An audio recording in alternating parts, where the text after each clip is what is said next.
tous et bienvenue pour cette 67e édition du Congrès de l'Ordre des experts comptables.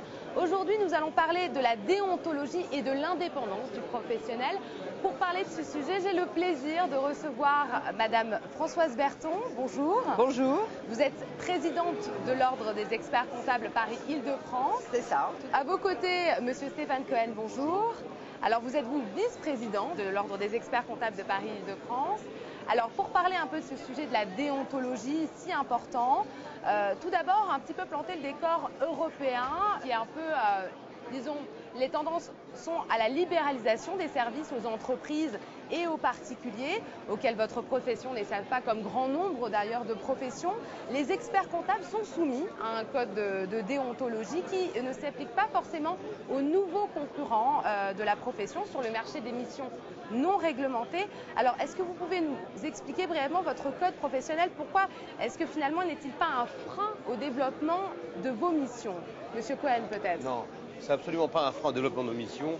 Et je pense que dans cet environnement compétitif que sont les nouveaux marchés, les nouvelles missions, au contraire, c'est une valeur ajoutée apportée par l'expert comptable et par la profession à ses clients, à ses entrepreneurs qui ont besoin de confiance. Cette confiance qui est acquise par un ensemble de règles de déontologie, comme par exemple la qualité, comme par exemple l'éthique, comme par exemple l'assurance que nous avons, effectivement l'expérience que nous avons acquise dans ces missions.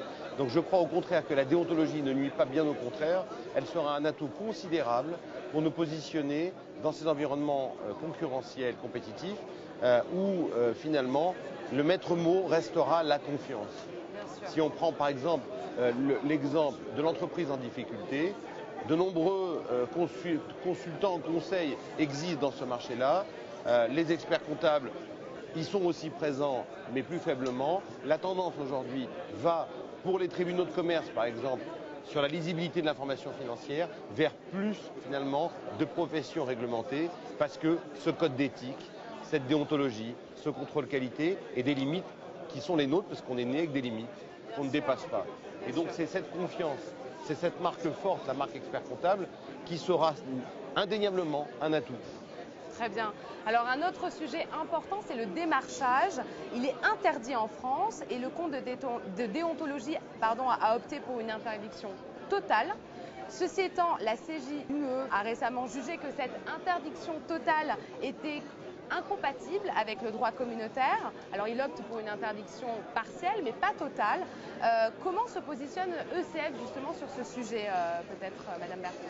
Alors effectivement, le code de déontologie dans sa première rédaction de l'article 12 a été peut-être un petit peu trop définitif, je dirais. Donc il était important de revoir ça. La CJUE s'est positionnée en disant on ne peut pas interdire totalement. Et finalement, le Conseil d'État a décidé de nous demander de replancher un peu sur la rédaction. Donc, là où ECF effectivement fait des propositions, c'est que nous devons finalement envisager un démarchage, c'est vrai, mais néanmoins le cantonner à certains modes d'exercice du démarchage. Justement, c'est aussi important d'être aussi intransigeant avec ces démarchages. Quels sont les enjeux, justement, les dangers de ce démarchage? Ce qui convient, c'est que ce qui fait justement la force de notre profession, on le disait à l'instant, c'est notre déontologie.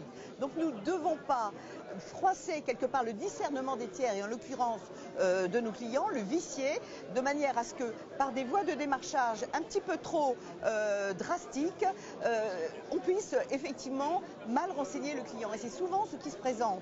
On voit des sites internet qui proposent un bilan à 100 € par an, beaucoup moins cher que votre expert comptable, etc.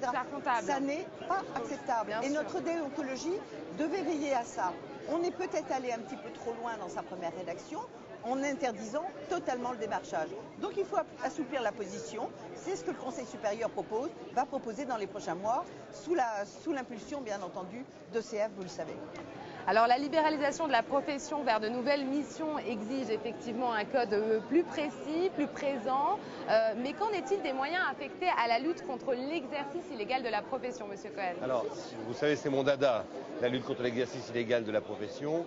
On a, sous l'égide de Françoise Berton à Paris, considérablement développé notre service de lutte contre l'exercice illégal, qui pour nous est essentiel pas seulement pour la profession, même si ça reste une mission régalienne, mais le but premier, parce que ce sont les dérives que nous voyons, c'est pour protéger le justiciable qu'est l'entreprise, qui vit parfois des situations catastrophiques, d'escroquerie, ou voire par l'incompétence de ces non-professionnels, parce que je ne peux pas les appeler des professionnels, arrivent à des dérives qui sont catastrophiques et qui vont par exemple jusqu'à la liquidation judiciaire de l'entreprise, avec des détournements de cotisations sociales, de TVA, comme on l'a vu, avec des drames humains, parce que la faillite c'est aussi parfois un drame humain.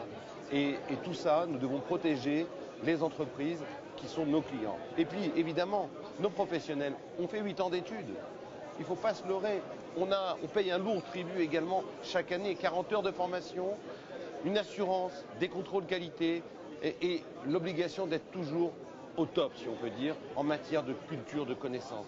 Donc ça, c'est le tribut qu'on paye et nous devons protéger nos confrères qui investissent massivement dans leur cabinet chaque année contre l'attaque de ces pirates, de ces vautours, qui n'hésitent pas, de ces usurpateurs qui n'hésitent pas à venir dans nos cabinets, voler nos clients, et souvent, d'ailleurs, ce sont d'anciens collaborateurs de cabinet.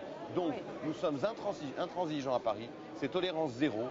Nous avons créé un outil qui s'appelle comptaillégal.fr, qui est un site internet, compta-illégal.fr, qui permet, outre des signalements en ligne, d'être une énorme base d'informations.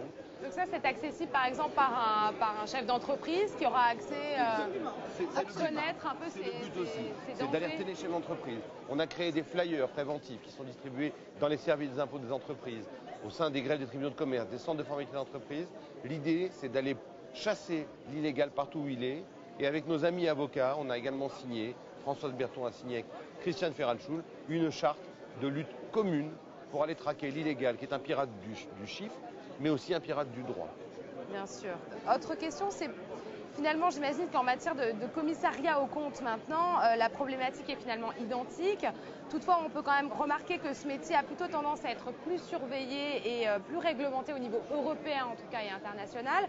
Est-ce que vous pouvez nous expliquer brièvement pourquoi cette différence déjà, Monsieur Cohen? Au niveau européen? Au niveau européen ou international?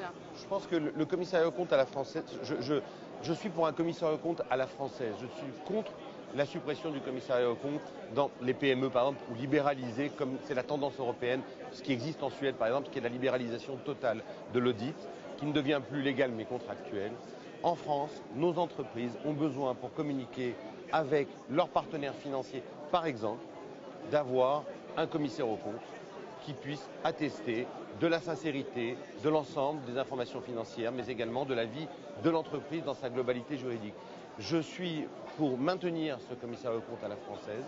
Je suis pour maintenir également ce co-commissariat aux comptes qui est pour nous essentiel. Pourquoi? Parce qu'on ne peut pas laisser effectivement ce marché intégral au Big Four. L'entreprise a besoin d'avoir deux typologies de commissaires aux comptes. L'essence même de ces cabinets les rend différents et apporte une contribution, une valeur ajoutée chacun à l'entreprise et dans la mission des commissaires aux comptes. Donc non, je ne suis pas pour le courant actuellement européen et je regrette malheureusement qu'on ne puisse pas être un peu plus proactif au niveau des instances nationales, ECF, je veux dire, pour pouvoir défendre la voix des cabinets qui sont des cabinets de petite et moyenne taille. Alors justement, sur la déontologie, est-ce qu'elle ne peut pas être un facteur d'unité et plutôt que de divergente entre ces deux métiers que commissariat aux comptes et expert comptable? Non, je crois que ce qui constitue la déontologie de nos deux professions, de nos deux modes d'exercice, parce que finalement nous sommes pour la quasi-totalité d'entre nous à la fois experts comptables et commissaires aux comptes, nous avons quand même une déontologie commune, à savoir que nous avons un devoir de qualité qui est bien entendu contrôlé par l'ordre ou par la compagnie. Nous avons une obligation de formation, plus ou moins importante, mais en tout état de cause, elle aussi contrôlée. Nous avons notre éthique, qui est la même par définition, et notre indépendance d'exercice. Donc si vous voulez, nous avons tout un socle commun. Donc ce qu'il faut au contraire essayer de démontrer à nos chefs d'entreprise, à nos entreprises clients, c'est la complémentarité entre nos deux métiers. Et ça, c'est essentiel.